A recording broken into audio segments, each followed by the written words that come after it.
Hello and welcome to another episode of Starside Chat. I'm one of your hosts, Zach, and joining me as always is Aaron Capo. Hello. And a lot of news this week. There's a lot more games out, so I want to kind of talk about some of those. There's sort of the reviews are in for Final Fantasy VII Rebirth. Yeah. We have not started playing it yet. That is coming out at the end of the week as this episode is going up. So I guess maybe on next week's episode we can get into some of that. But impressions. Yeah. But there was a Nintendo Direct that we got to talk about. And a bunch of trailers, I feel like, happened recently for games and the Borderlands movie, so we can get into that. Yeah. First off, Helldivers 2 has finally added an AFK timer to prevent people from staying logged in overnight to avoid the queue times.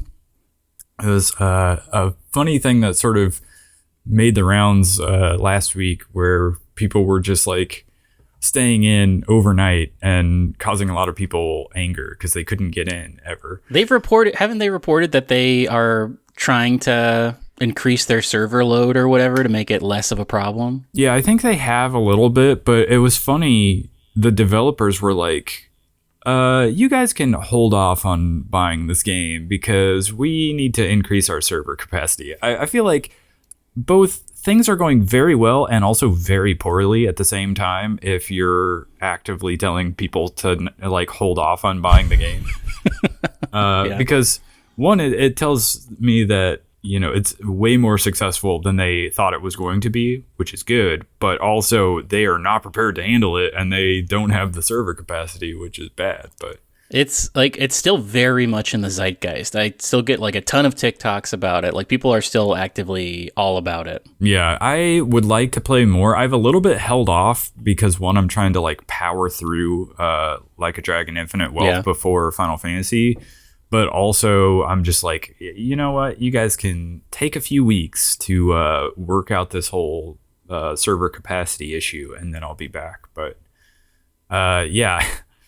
That game is doing really well. It's really fun, and it's one of those games that like I can see like going forward, even if it's just like one night a week, just to jump in and run a few missions. It would be like a fun game to keep coming back to. I'm curious, like what they have for post-launch support too, like what they're going to add to it over time.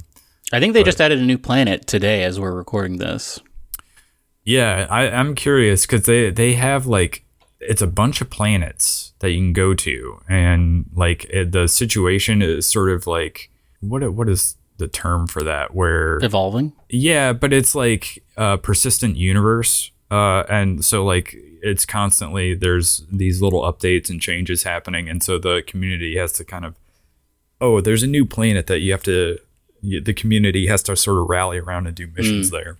So it makes it kind of a fun, like active, ever-evolving thing. But yeah, I need to jump back in and play more of that. But I'm getting towards the end of Like a Dragon Infinite Wealth, and I want to finish that off before Final Fantasy gets here. So I'll hold off for a little while. Do you want to talk about some trailers? And yes. I had this Harold Halibut in my notes to add to our show notes. I was very excited to talk about it, and then I saw you already put it here. I love this thing. Yeah. I watched this whole, it's a short trailer where they just are going over it, but this is the game that is basically like claymation, where they modeled everything in real life and then scanned it in. So everything has a really unique look to it. And it's also a really cool story. It's you are a guy who was on a spaceship, like a seed ship, basically, a colony ship, that landed in an ocean. And so now everything is underwater. And you're trying to figure stuff out, and there's maybe some interesting native life that nobody realized was there. But man, this thing looks great and looks like it's going to be super fun and interesting to play. Like the story looks super interesting too. Yeah, it's so cool that they like handmade all the puppets and like sets and everything, and then they just like scanned it into the computer so that they could, you know, turn it into a game.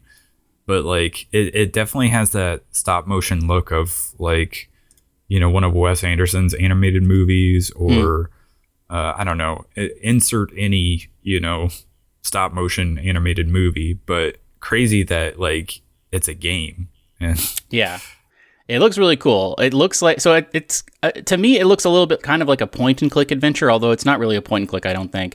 But it's sort of a 2.5D space that you're going around, and you can freely travel around the different like zones of this underwater spaceship, it seems like. And it seems like very narrative based. Like you're not going to be shooting anything in this game. Yeah. But it looks great, and I'm very excited to check this out. There is a demo available right now. Yeah, I was going to say, there is a demo you can download on Steam. I have not played it, but they had like a little gameplay overview trailer they released this last week, and so I watched that, and it reminded me about this game, because I remember seeing like a trailer a long time ago, I feel like. It's been in development for 10 years, or over 10 years, they say. Yeah, and so it's been on my Steam wish list for a long time, and they finally are starting to like give some actual updates on it. So it is, I believe, planned for this year for release. So I guess hopefully they're able to get the game released this year, and we'll check it out. But another trailer I saw maybe like a week or two ago now, where they had some, I think IGN released this, they had some like exclusive boss battle gameplay for Moon Studios' new No Rest for the Wicked, which was one of my most anticipated games on that list when we did that episode.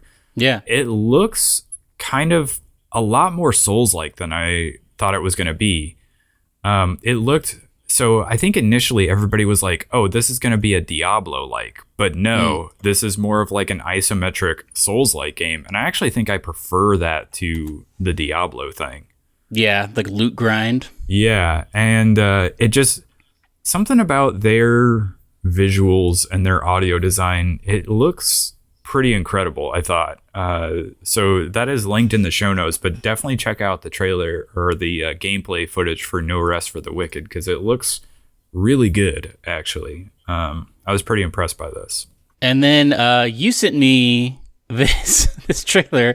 I looked at my phone at some point this week, and you were like, you just texted me this, and you were like, this looks wild. And I watched it, and at first I was watching it on mute because I was at work, I think. I was like, okay, this looks like what we're talking about is Kingmakers. Looks like a normal, like, top-down game. Like, you're adding little infantrymen and stuff.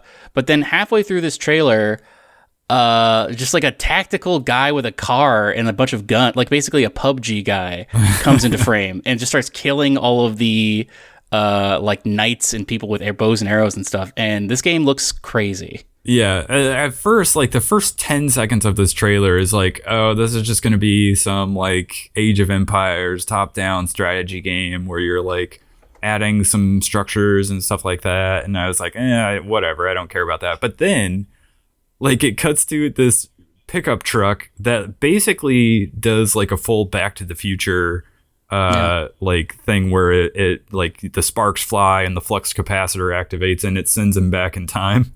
And he gets out of the truck with all these guns. And yeah, he does look basically like, a soldier from like PUBG or something. But he just has all these guns and he's like shooting all these knights on foot and on horseback. And it almost has the feel of like, what if, what was that Knights like hack and slash multiplayer game that I played a few years ago? Yeah, what was that called? There were a couple of them, actually. You're talking about the Ubisoft one, right? No, I'm talking about it was like a multiplayer game where you were like knights and it was like really kind of funny. I know what you're talking about. I think Ubisoft did also make their version of it, but I don't remember what the original version is called. I can't remember what it was called. Anyway, that game was really fun. This game kind of looks a little bit like that, but almost like you have this ultimate ability where you have modern weapons instead of like the swords that you're using. But towards the end of the trailer, it looks like maybe he runs out of time and like the little like portal time travel thing activates and sends him into like the future almost. And he's looking at like, I don't know, a giant cityscape. Yeah, a big cityscape, and there are like all these things flying around, and Like, it looks insane. I really don't know exactly what the game is going to be, but it looks wildly fun. And I'm very curious to see what this game is like. Supposedly it's coming to Steam in early access this year. It reminded me of, I had like a really weird gym teacher when I was in elementary school. I grew up in Texas. And one of the things we would do, I mean, gym class is like very unstructured, I feel like, in general. Like, they can just do whatever they want. One day they're just like, hey, everybody get in this parachute. And that's your lesson today. But he was really into recreating classic Texas battles with all of the children in the class. And so how he would do that is he would give everyone, basically, we had these things that were like basically rolled up socks that were like super soft that you could throw at other people. And so he would be like, well, in this battle, everybody was asleep. And so what we're going to do is everybody gets a sock, and like half of the class, you lay down and no one can move until the first person says like, I've been hit. And then everyone gets up. So like the other half of the class like had to kind of sneak in and then throw all their... But the one that I really remember, and the reason I bring this up, is because the one we did the most was the Battle of the Alamo. Because that thing, he would make a fort for us, and then there would be like 4 people in the fort, and they would each get like one sock, basically, to throw. And then everybody else surrounded the fort, and he would be like, yeah, it would have been a lot of different if... I always think about traveling back in time and bringing all my guns to the Alamo, all of my like automatic weapons, which is crazy that he was bragging about having a bunch of automatic weapons to a bunch of like third graders. But he was like, yeah, I would love to like bring all my automatic weapons back to the Alamo and just like really let them have it. And as a kid, I was like, yeah, that sounds awesome. Like going back in time and having a bunch of like crazy automatic weapons and everybody else has like muskets, basically. Wouldn't that be crazy? What was that movie? Was it like The Final Countdown or whatever, where they're like a modern like battleship with like modern like fighter jets? Yeah. And I have seen the cover like of that, but I've never watched it. I think I have. I haven't seen it either. I think I've seen just the cover of it, and I was like, oh, that seems like a crazy kind of fun idea. But Chivalry 2 is the name of the game. Chivalry, I was trying to think that's right. It looks like that, except instead of a normal soldier, you're running around with like shotguns and pistols and stuff, just like blowing away everybody. I think the Ubisoft one was For Honor. Yeah, For Honor. Well, that one is interesting because it's like knights versus samurai versus Vikings or something like that. I can't believe that game is still going. I feel like I saw a pop-up of like latest updates to that. Yeah, it is crazy. On like PlayStation or something like that. And I was like, that game is still going? Man. How about a second one? Yeah. Anyway, so after that, I don't know if we want to jump to the next trailer that we have in here. Do you want to talk the Borderlands trailer? Yeah, what did you think of this? Let's preface this by, I think both of us don't really have any super loyalty to the Borderlands games. I've never played them. Have you? I played the first one and some of the second one, but I think those games kind of feel like they're of a certain era where like they're going for sort of a zany sense of humor and like tone, but they're in not... modern parlance, I believe you would call them cringe now. Yes, I think that's a good word for it. And so this movie kind of tries to replicate that tone, but like it's sort of a mishmash of like Mad Max meets Guardians of the Galaxy for its tone. Heavily inspired by Guardians of the Galaxy. But like I feel like it's 10 years too late for this kind of a movie. Like, when was the last Borderlands, like mainline Borderlands game, not like the Tiny Tina's Wonderland one? Yeah, Borderlands 3 probably over 5 years ago. I don't know. I feel like it's been a long time. Either way, this movie does not look good to me. Yeah, I agree. Also, this is a thing I complained about with like the Mario movie as well. Like, why Jack Black as Claptrap? Like, did they need to cast him just to have his name on like the poster? They already have a voice actor for that part. Yeah. And honestly, why any of these actors? Because I get strategically if you're like a Hollywood producer and you're like, okay, the Borderlands name is going to have its fan base that are going to come see this. But like random moviegoer that sees a trailer and is like, oh, I should check that out, has no idea what Borderlands is. And they see, oh, that's the new Kate Blanchett movie. I'm going to go see that. Is this a sequel to that Lydia Tarr movie? Is she playing Lydia Tarr in this movie? Better watch it.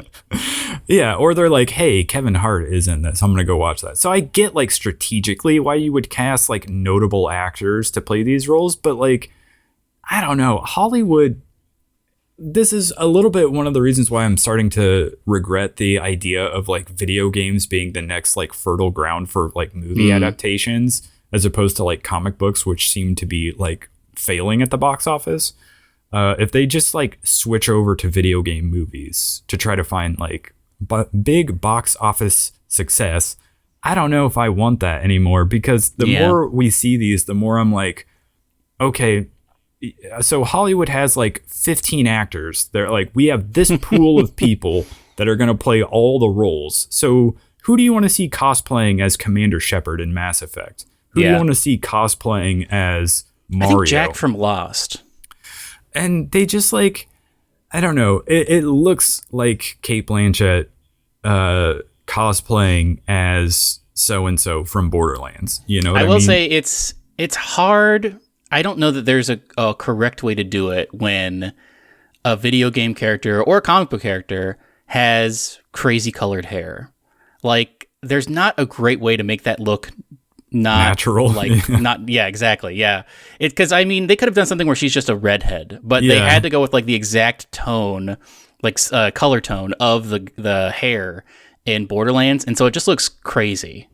Yeah, I think that is maybe part of why it looks like cosplay so much.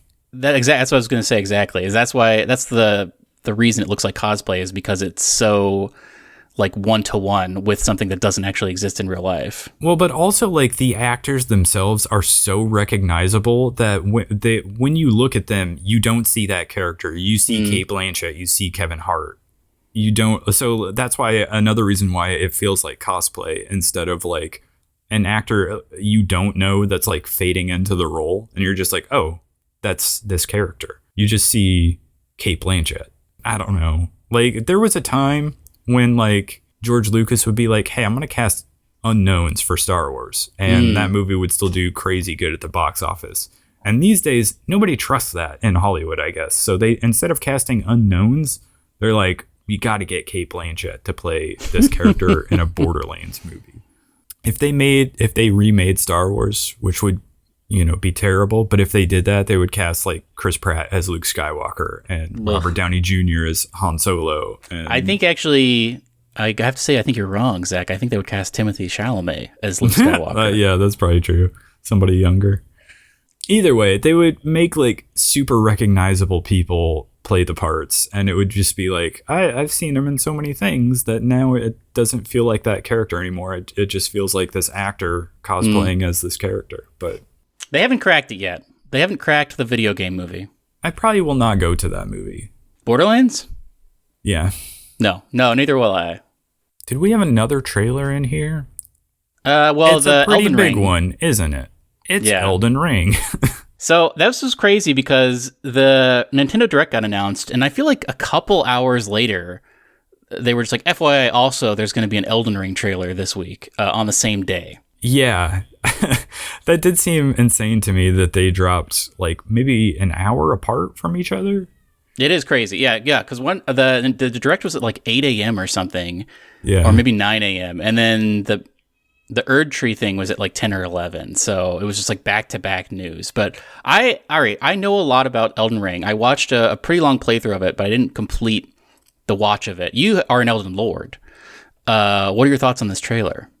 I mean, it looked crazy. It definitely looks like more Elden Ring. I don't play a lot of DLCs, to be honest, so I don't know if I will play this or not. Plus, it's like, when I was playing Elden Ring initially, like, you're leveling up and you're getting into it, and you sort of climb that hill to get to a point where you're like, oh yeah, I can handle all these bosses. But like, cold, just like get back into it and immediately be fighting level 60, enemies or whatever. It's just like, I don't know, man. Yeah. It's been a while since I played Elden Ring. Well, you were looking up how to initiate this DLC before we started recording, and it sounds like, are they recommending you start a new save, or can you just like drop into this with your end level character? They have designed it in such a way that you can start a new playthrough if you want, and you basically have to defeat Radon and what's his name, Mog, the Lord of Blood, and because everybody recognized that like egg thing. I don't even know what it is. It's like a cocoon or something in Mog's boss arena that is like the body of Mikola is in there. And so basically, after you defeat Mog, you can interact with that, and it'll basically, I don't know, transport you to wherever this DLC takes place. I don't know if it's going to be like a thing where if you were to play through the game, you would just like transport to this new place, and then you would just play the entire thing out and then go back to like normal Elden Ring after that, or what the case is. But I mean, it's like a $30 DLC, so I feel like it's going to have like a good amount of content to it. They released some statistics about it, which I did not pull up, but it's like it's the surface level, or it's like the size of the new area is the size of Limgrave. And I think there's 8 or 10 new bosses and a bunch of different kinds of new weapon techniques or whatever. It seems like it's going to be a lot of game. Yeah. And I mean, people loved Elden Ring so much that I feel like people were on pins and needles waiting for whatever this DLC was going to be. So I think this is going to be huge when it comes out. I am not really plugged into this. Was there already a DLC, or wasn't there something that was like a Coliseum or something? Was that just a free update? I think that was more like PvP focused. And that already came out? Yeah, I think that's already out. But yeah, I don't know if I will jump back in for this. Did they say exactly when this is coming out, or is it just like a later this year type of thing? I think it's June 21st. June 21st. Oh yeah, it's in the show notes. I could have just looked at my show notes, but yeah, I think this will be something I maybe watch and not necessarily jump back in myself.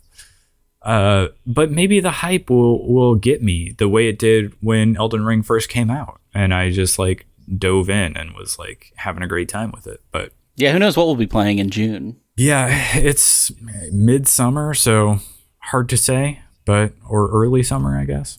Do you want to talk about Xbox multi-platform reveals? Yes. So some of these were part of the Nintendo Direct, but Pentiment is available now, actually, on Nintendo Direct, on the Switch, I should say. And then Grounded is also coming. They confirmed to everything, PS5 and Switch. And then Sea of Thieves and Hi-Fi Rush are coming to PS5. But also Grounded and Pentiment are coming, or are already on PS5.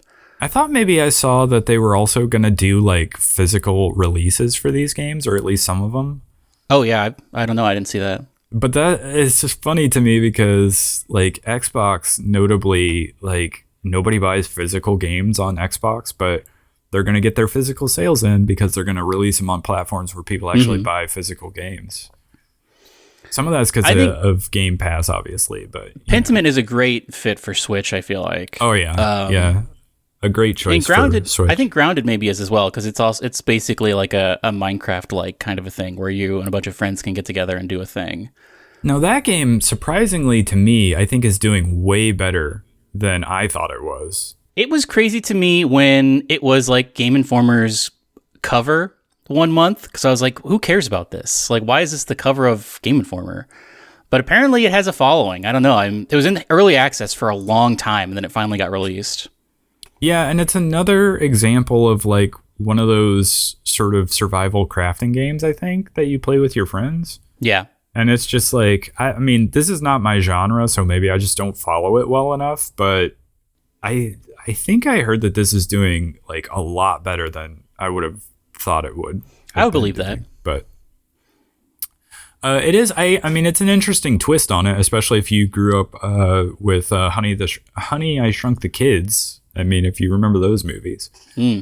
But anyway, do you want to get into the Nintendo Direct? Let's do it. What are some big takeaways from this? I thought the most interesting thing to me, the thing I'm most excited about, and that I actually might check out later today, is that game from the Sonic Mania people that like shadow dropped. They were just like, "Hey, this is available now or later today," and that is Penny's Big Breakaway, which is where I think you're an armadillo. Actually, I'm not sure exactly what type of creature you are, but you basically have a like magic yo-yo that I think eats things, and it gets bonded to you or something. I'm not exactly sure about the exact plot of the game, but I do know there's not really combat. What it is like there's constantly a bunch of penguins trying to like catch you, and you have to run away from them. And there's puzzles and things. It looks very cool, and I really like the aesthetic of it.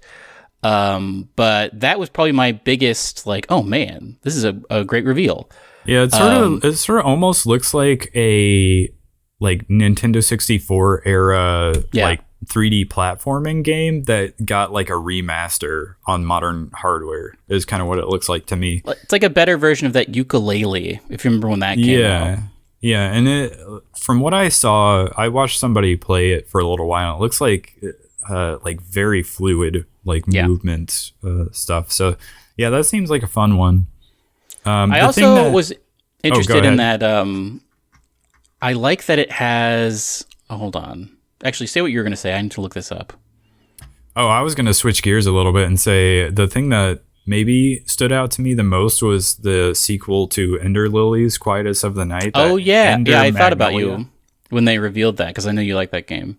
I didn't finish Ender Lilies. I keep meaning to go back to it, but I played a good amount of it and was like, I thought it had a really cool aesthetic, and I like a Metroidvania, and it was like one of the better like recent Metroidvanias. Actually, I don't remember what year that came out, but I played it on Switch like a couple of years ago now, and really liked it. And so maybe I need to go back and like replay and actually complete that first game, and then when this comes out, play it. But it's the year of the Metroidvania, as so long as Silksong comes out, I guess, is the big question mark. But we've already had several interesting ones, and this is another one to sort of add on to that. But what else stood out to you in this? A lot of it was stuff I didn't super care about, I have to say. It was a partner showcase, so there was nothing first party in this Direct.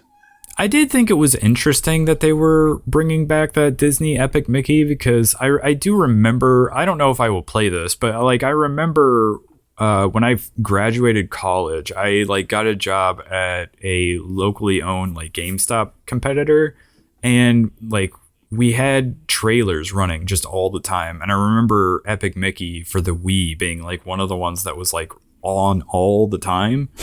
And so I saw a lot of it, and I remember people liking it and thinking it was like a cool game. So it is interesting to me that they're bringing it back, and I'm curious how they will do it without like the Wii controls. But yeah. And then I like also just like a weird novelty to have like the Star Wars Battlefront Classic Collection. Yeah. I played a ton of Star Wars Battlefront 1 and 2 way back in the day. I feel like these came out original Xbox PS2 generation. And so that generation, I had a GameCube, but my brother had a PS2. So I remember playing the first Star Wars Battlefront with him a lot.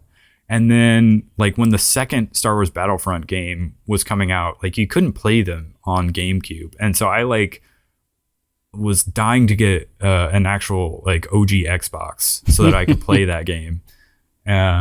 And like I had friends who played Halo, so obviously I was like, I'm definitely going to get an Xbox. So I got it basically to play Star Wars Battlefront 2.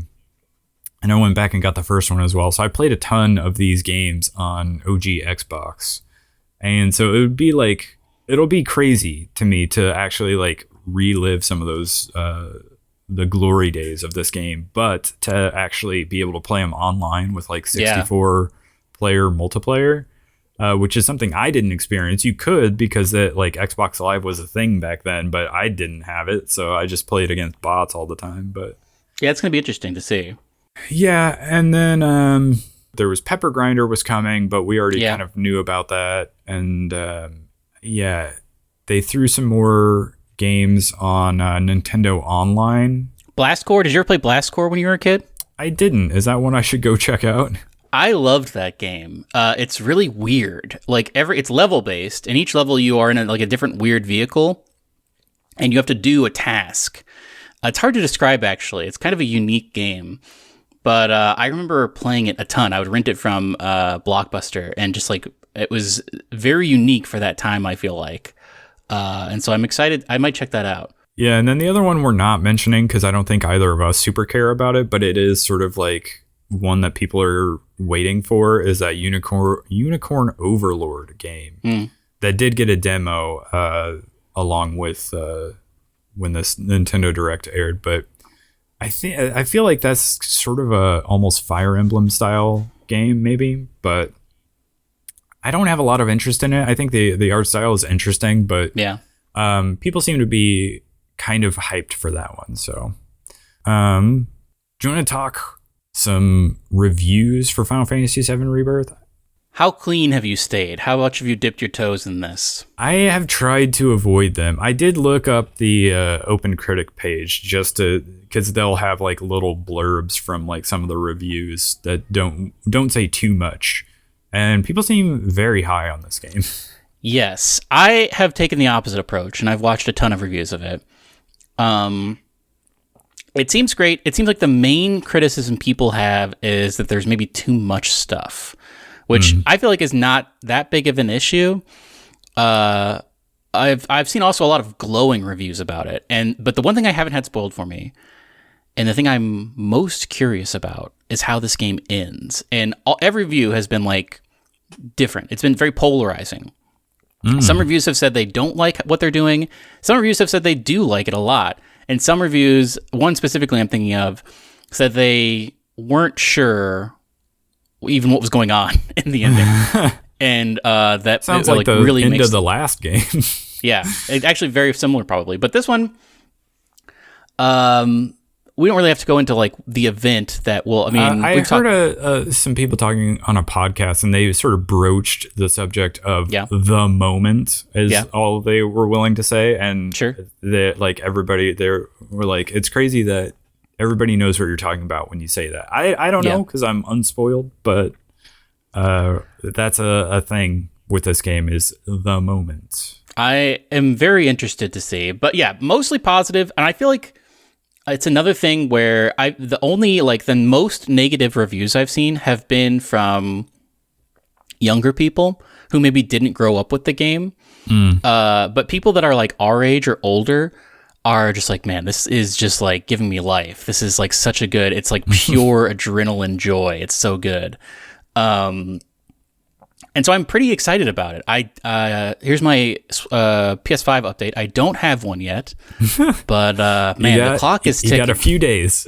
I got a few days to figure out if I need to purchase one. But it seems like it's a really great game that is really bloated. Some people have called it, but I think it's probably just full of interesting things to do. Yeah, I was gonna say, like, I don't know how much of that criticism I care about, because it seems like like a lot of it, I assume, is they're talking about all the mini games that were added, which is like, well, you don't have to do all of them, right? In Like a Dragon Infinite Wealth, there's a ton of stuff that you can do, a ton of like mini games and things, and you could level the same criticism there, like, oh, it's bloated because there's all this stuff, and it's like, well, you don't have to do it all. It's kind of up to you.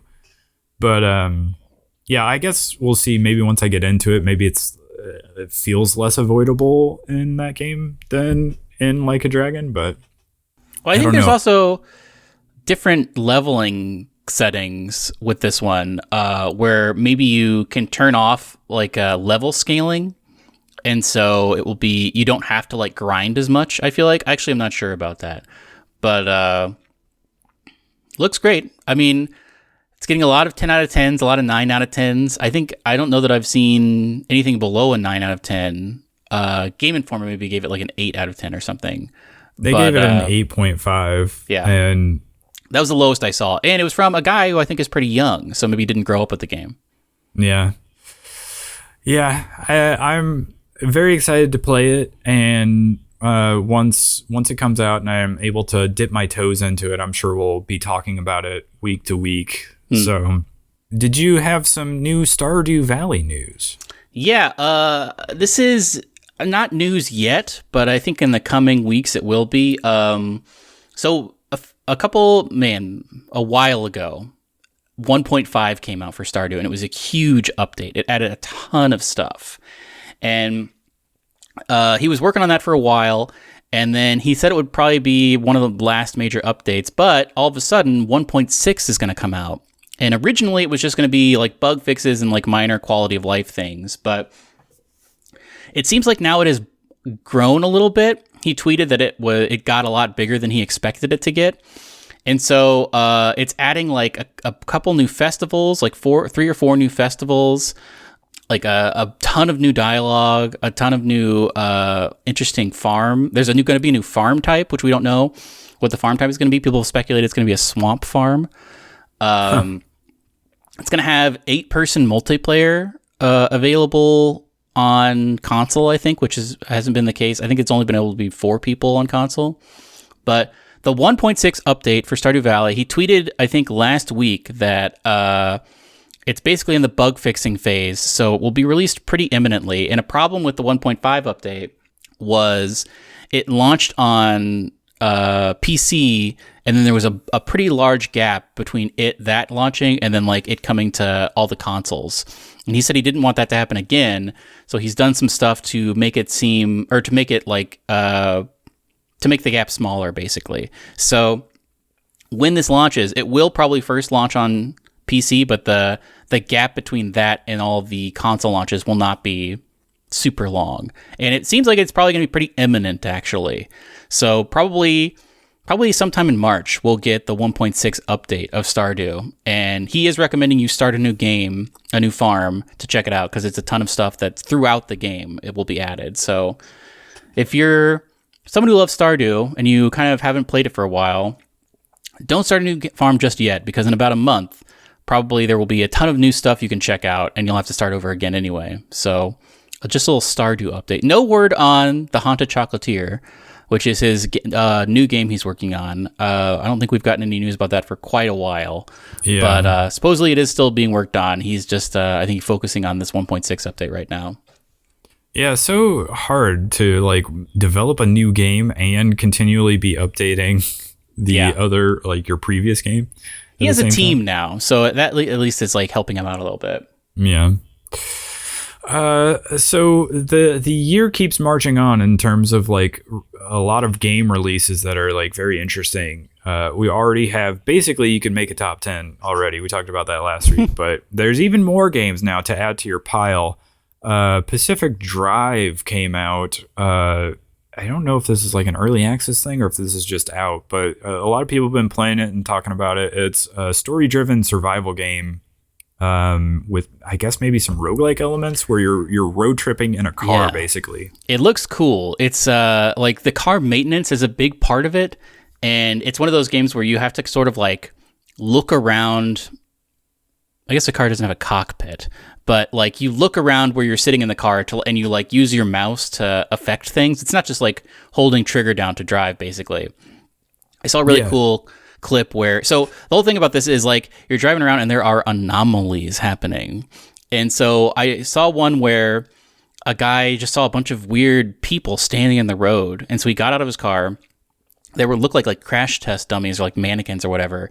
And then like when he wouldn't look at them, they would get closer and closer to him. So he had to like run away really fast. It was really interesting. It was really creepy, actually. Yeah, and I don't know, like it almost has like the sort of visual feel of, what was that Firewatch game? Is that the game I'm thinking of? Yeah, it's like a better version of Firewatch. Yeah, like maybe a more interesting version of Firewatch, actually. Where things are actually happening. Yeah, yeah, instead of just a walking simulator.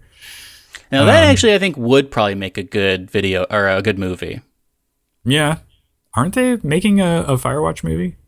I mean, that would be a slam dunk because you don't have to, no one has like bright red hair in that. Yeah, yeah. It would be pretty easy and actually probably be pretty cool, like if they got a cool cinematographer, I bet you could see like it's just beautiful landscapes, basically, super high up in that Firewatch tower. Yeah, exactly. And then Nightingale actually came out in early access. This is that open world survival crafting game from Inflection Games, which is like some former BioWare developers. I have a question about this game. Okay. Have you followed it at all, or do you know about it? I've watched some people play it, but I don't know too much of it outside of that. Why does everyone in this game have an umbrella? Yeah, they've all got like parasols or whatever. What is it? A weapon, or why is it in your hand? I'm not sure. I think you can use it sort of like a paraglider in some cases. Oh. But I'm not sure. It does seem strange. You sort of have like clothing wise, and sort of the aesthetic is almost like, what would you call that? Victorian, maybe? Yeah, kind of Victorian, like steampunk sort of, I guess. But yeah, it's another sort of survival crafting game that you would play with friends. Maybe instead of the year of the Metroidvania, this is the year of the survival crafting game. And it's just grounded, like, what flavor of that do you want? Do you want one that has Pokemon in it, or do you want parasols? But yeah, it's another option. People have been playing it. I think I don't know if it's doing super well or not, but I think it's in early access. So. But I did see Shroud was playing a bunch of it, so I watched him play some, and I saw like several other people that I follow on Twitch were playing it. So it kind of had its nice little moment in the sun when it first dropped. But then also last Epoch came out. It's technically its 1.0 release. It's been out for a long time in early access, but this is a sort of Diablo-like ARPG that I have heard does Diablo better than Diablo 4 did. So that's out there if you're interested in that style of game. And then did you see this Lysfanga game, the Time Shift Warrior? No, this is not on my radar. It almost looks I don't know what style of game it is, to be honest, but it almost looks, if you watch the gameplay, it kind of looks like sort of a Hades-like, except instead of like a normal game, it's structured in a way where like you start off and you have one life, and so you run your character over and you do some combat and take out an enemy, and then it like resets and you start again, but now you have the previous action you just took with that character, and now you're doing another action. And then so it's a little bit like that. What was that multiplayer game where you had like 3 or 4 lives and they would just like repeat and play in parallel as you were doing actions?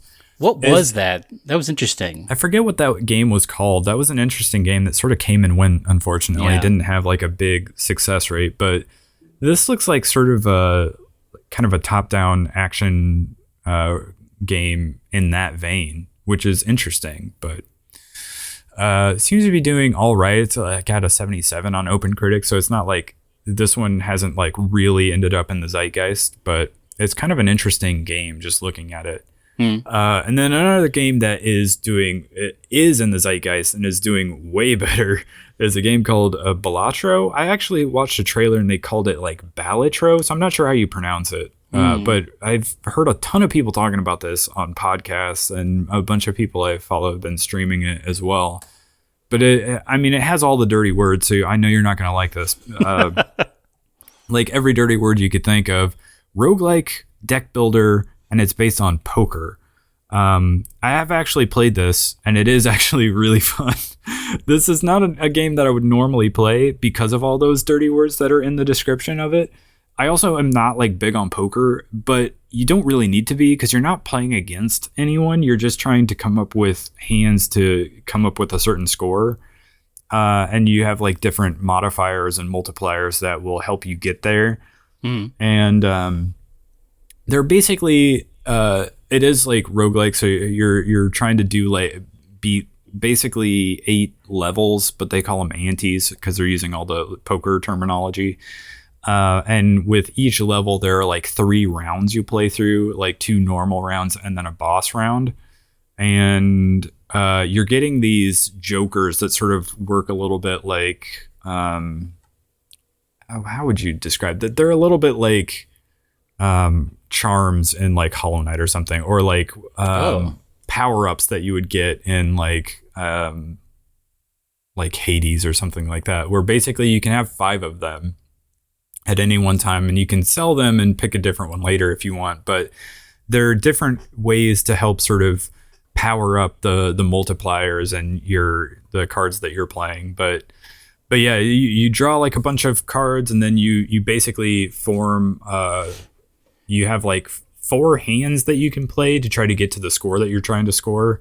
And you can discard like 3 or 4 times. And at any time, if you're not super familiar with poker hands, which I was not because I'm not big on poker, you can just hit a button and it'll bring up all the different hands that you can make to sort of help you be thinking of that. And you can sort the cards and like by rank or by suit.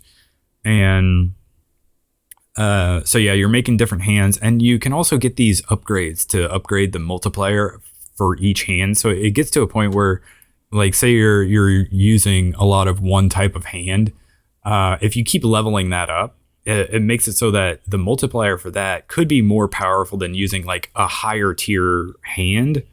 So you could just keep using that one. And I don't know, there's a lot of interesting elements to it. It is like way more fun than you would think it would be based on the description. So it's definitely worth checking out if you like any of that stuff. But interesting. It's on Switch, right? It is on Switch. I think it's on Xbox as well. And it's on PC, which is where I've played it. It's just like the kind of game that you want to like, I'm going to turn on a TV show or a podcast. I'm just going to click around on something. It's like perfect for that type of thing. But, and I guess I can give you a progress update on Like a Dragon Infinite Wealth. Let's get into what we've been playing and watching. I'm curious to see what chapter you're in now. I'm into chapter 12. It has continued to do the thing where it sort of ping pongs back and forth between Hawaii with Kasuga and the crew there, and Kiryu and the crew in Yokohama. And so I believe there are 14 chapters. I Googled it at one point. I don't know if that's accurate or not, but I think I'm getting towards the final couple of chapters. But I'm desperately trying to enjoy the game, but also get through it and finish it before Final Fantasy VII Rebirth comes out at the end of the week. So, I just have loved this game and have been playing so much of it. And it was fun to check out some of the different classes as well, and how beneficial that can be just to like be able to add some different moves, from different classes to, I call them classes. They're referred to as jobs in game, but just to be able to like, if I'm playing as Kiryu and I'm using his like Dragon of Dojima job, and he's got mostly like physical attacks. If I want to like, I can swap it up and play around and level him up as like an Aquanaut for a while, just to have some like frost or water based moves, just so that I can also key into some of those like elemental weaknesses as well. But I don't know, I've been having so much fun with it. I think it'll be hard for another game to top it, but again, we got maybe the biggest game of the year coming out next week. So it's true. And that's all I've been playing. I've bounced back and forth between Like a Dragon and Balatro, and then I have not put any more time into Helldivers because I'm just kind of waiting it out a little bit with that. But what about you? Still checking out Apex pretty regularly. I really like that triple take. I've been getting into more. I had a mission or like a thing to get 10 stars on the battle pass that was like use snipers a whole bunch. So I got really into that, which I had always avoided. But it's pretty good. And I realized I am maybe better at doing that than just like holding down fire and kind of to maintain a stream of like bullets or whatever. But so yeah, Apex has been good. I've still been watching Delicious in Dungeon every week. It comes out on Thursdays. That's still been really great. And then last night, I watched a little movie called Déjà Vu. Have you seen that movie? Oh, yeah. Who's in that? That's Denzel Washington. That's right. Yeah. I've seen that movie. I had seen it before, but it had been a while. And I was on kind of a Tony Scott kick because I watched the original Top Gun earlier this week just because it was available. I was like, man, this is really good. And so Déjà Vu, I remember really liking. I like a lot of Tony Scott movies. Like Spy Game is really good. I think he did The Last Boy Scout, which is just like a really weird Bruce Willis movie. That's like a kind of a cool cop movie. Trying to think of another Tony Scott movie. He did a lot of them. He is no longer with us, but Déjà Vu is great, and it had been a long time since I watched it. I don't know what year it came out, but I feel like it came out when we were in high school. It's a time travel movie where Denzel Washington, and a crazy thing about it is that Val Kilmer is in it before he got super sick, but it's like kind of in modern times. So it's kind of weird to see a modern times Val Kilmer movie. But he's really great in it, and it's got a really interesting premise.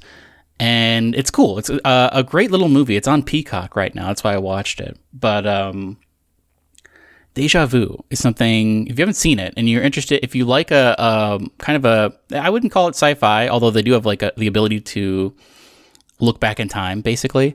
It's a good time travel movie. I would say that. If you like time travel movies, definitely check it out. It's got a unique take on it. It's been a long time since I've seen this movie, but I do remember seeing it at one point, and yeah, it was pretty interesting. Tony Scott, I feel like, has a really unique style, and it's very, even though I think this probably came out in the 2000s, I associate him more with like the 80s and 90s. And so it was kind of nostalgic watching it, because it was like a time long gone by for like filmmaking. Yeah. Every now and then, it's fun to go back and watch old stuff. Speaking of which, I forget where I saw this, but I think there was a report that came out somewhat recently about how people are more watching like old movies and TV shows on like streaming services rather than like new stuff. And it's like, well, that seems right. All the new stuff sucks, so everybody's just watching old stuff. That makes sense to me. But Dune 2 is coming out pretty soon. Yeah, Dune 2. I probably will go to the theaters to check that out. I am eagerly awaiting. I never got to see The Boy and the Heron in theaters, so I'm waiting for that to come available on digital. But for now, and nothing really else. I mean, other than Delicious in Dungeon, which I'm watching every week, I'm not really watching anything else. I maybe am going to play Final Fantasy VII next week, so I'll have something to talk about, but I will have to buy a PS5 for that to happen. I'm excited for both of those things to happen. We can talk about your experience with your newly purchased PS5. You know what I was thinking about also? Yeah. Silksong is imminent. It's going to be available on everything, probably. Have you thought about where you're going to play it? I haven't, actually. Because it seems I played it on I played Hollow Knight on Switch, and it was great. But the benefit of a PS5 is you get those adaptive triggers that are maybe going to be incorporated into the game in an interesting way. And no other place is going to have that. And so I wonder if that will be the definitive way to play Hollow Knight, is with those adaptive triggers, so you get those features as well. Did they say that they were planning on doing that? No, they didn't. And who knows if they will. But I mean, it was at a PS5, or it was at a PlayStation like event at one point. To be honest, outside of like first party Sony stuff, you really don't see a lot of people take advantage of the adaptive triggers. Like I'm playing Like a Dragon Infinite Wealth on PS5, and I don't think they've used them once.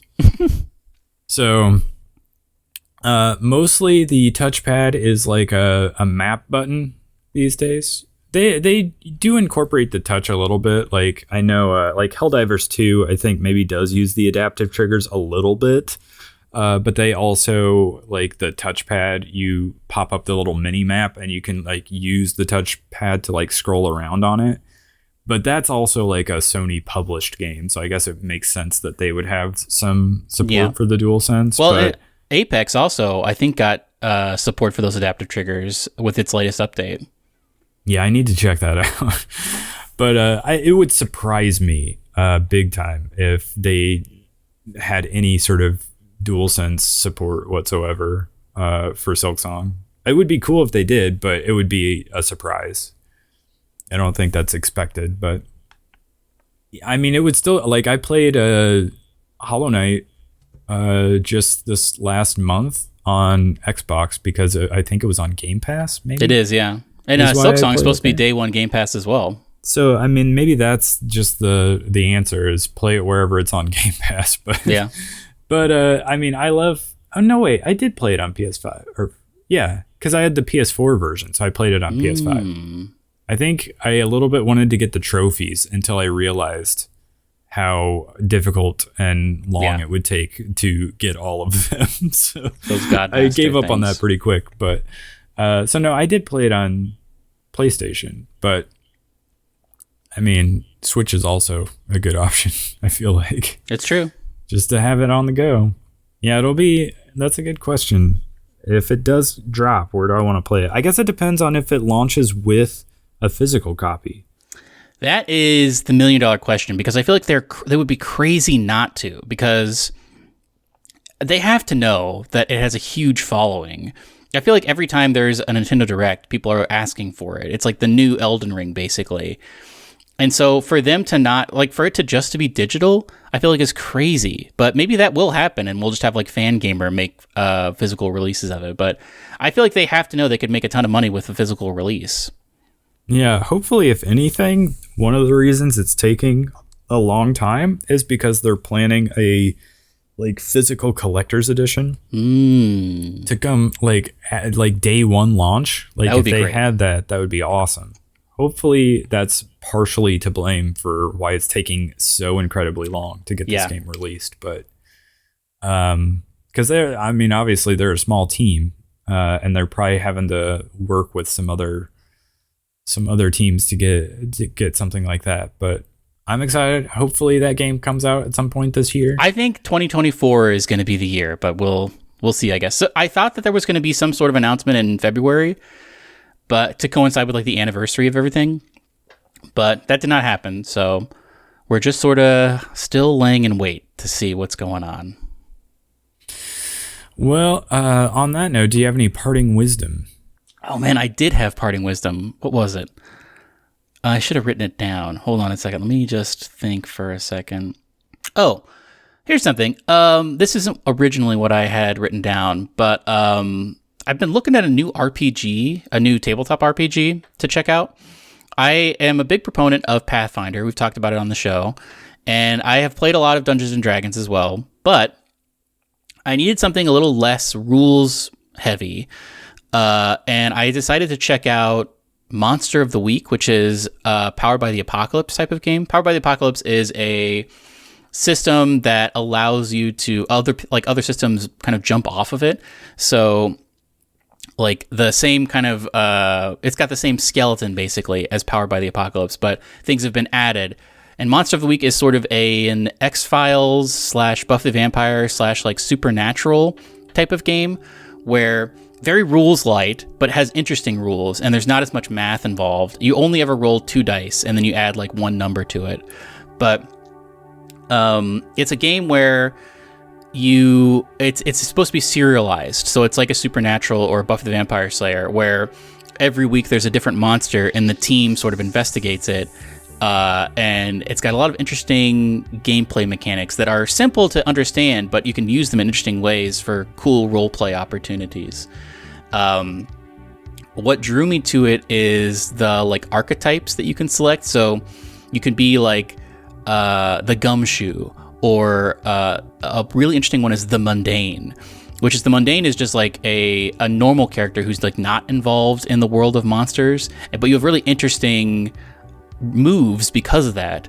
I'm not explaining it well, and maybe I actually will make a little featurette about it we can talk about next week, because I don't think I'm actually going to play it this week. I'm just sort of prepping a game, but it was never really on my radar until the McElroy brothers did a season of their Adventure Zone where they used Monster of the Week as the system they were using. This was 3 or so campaigns ago.